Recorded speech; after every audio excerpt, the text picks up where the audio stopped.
from Florida is recognized. Thank you, Mr. Chairman. Once again, we are here today to hear about the Biden administration's efforts to censor the speech of American citizens.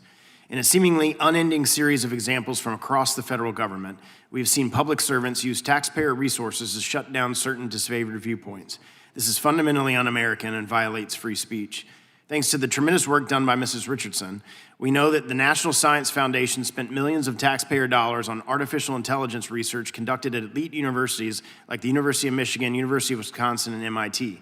Although AI has the potential to be a powerful tool, it can also be used for many nefarious purposes that infringes upon the liberty of American citizens. Unfortunately, it seems the recipients of these NSF grants were doing just that by developing AI tools to censor disfavored speech. Effectively, the American people are being forced to subsidize their own censorship. Researchers at the University of Michigan were even so brazen to market their WiseDex technology as a way for social media companies to, quote, externalize the difficult responsibility of censorship. The fact that they believe censorship is a responsibility is extremely concerning, especially when the government is the entity funding such censorship. MIT's team of researchers were even more candid when they stated in a project proposal that certain segments of the population, including military veterans and military families, are particularly susceptible to, quote, misinformation campaigns. Thus, they argue that it is necessary to have a proactive suite of human technologies to counteract this supposed misinformation because reactive content moderation is too slow and ineffective. In other words, the elites at MIT think that my fellow veterans and I are too dumb to think for ourselves.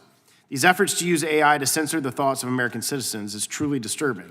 There are a small group of elites who believe they alone can discern objective truth, and alternative viewpoints they deem misinformation must be suppressed. Now they seek to use the powerful tool that is artificial intelligence to help them censor disfavored opinions, and the American taxpayer is being forced to foot the bill. Mr. Fong, I'd like to start with you. You've recently written about NewsGuard, which is a company that works closely with the government and major corporate advertisers by scoring news websites as a sort of misinformation meter. As you reported, NewsGuard has received a $749,000 contract from the DoD. Can you describe some of the free speech concerns that you've seen regarding NewsGuard? Well, NewsGuard is one of the many kind of firms in this cottage industry of anti-misinformation. They provide tools to rank websites on their kind of truthiness, and they have their own sliding scale. The problem here is that they've been caught over and over again getting the facts wrong. They claim that any website or news outlet that reported on the COVID lab leak as the origin of COVID-19 was spreading a conspiracy theory. They've also gone after left-leaning websites that are simply reporting on the Ukraine-Russia war in a critical way, saying that Ukraine is a client state of the US. Perhaps you disagree with this point of view, but this isn't a conspiracy theory. This is a legitimate area of public debate. Now, NewsGuard in particular is another company that, as you mentioned, receives military contracts. If they're working for the military and shaping public opinion and journalism around issues of foreign policy, for me, that raises inherent conflicts of interest. It's basically like I was in the military, it's basically like a PSYOP mission that they're doing using taxpayer dollars to PSYOP American citizens.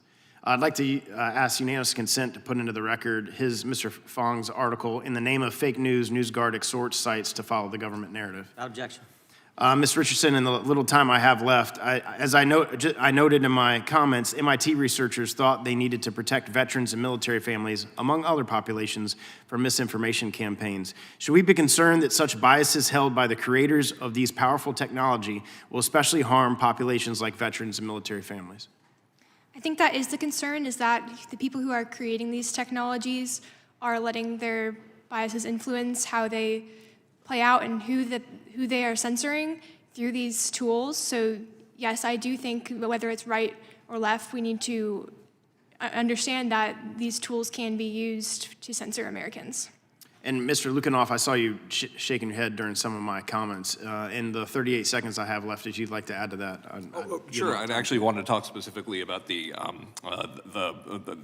data index, basically like the misinformation index, known as the CDI. It listed not only, as far as the riskiest online news outlets, it listed the New York Post, Real Clear Politics, the Daily Wire, the Blaze, One American News Network, the Federalist, Newsmax, the American Spectator, the American Conservative, and worst of all, in my opinion, Reason Magazine. That even though I know not everyone's a libertarian, but as some of the smartest people I know and some of the smartest reporting I've seen come out of Reason Magazine. And this is being treated as de facto misinformation. All conservative websites. I yield back.